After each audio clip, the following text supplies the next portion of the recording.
guys, and welcome back to another video on Tutorials Guru. Today we're going to be learning about the link in bio feature on Instagram.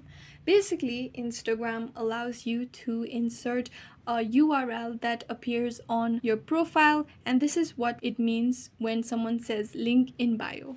So basically, you open your Instagram app and go ahead and view stories. So when you see someone saying that they have link in bio, what it actually means is that they have posted a URL for a website on their profile that is clickable, and you'll be redirected to that website if you simply tap on this URL. To enter a link in bio yourself, you simply go ahead, tap on the profile icon that appears on the bottom right corner of your screen. This will open your profile. Simply tap on edit profile. Now you can see the option of add link. Tap on it, tap on add external link. Now go ahead and paste the URL of the website that you'd like people to visit or you'd like people to see on your profile. Enter a title for this URL and tap on the tick mark that appears on the top of your screen. As you can see, a URL has appeared under my bio on my profile. I hope it clears out what link in bio means on Instagram. I hope this video was useful.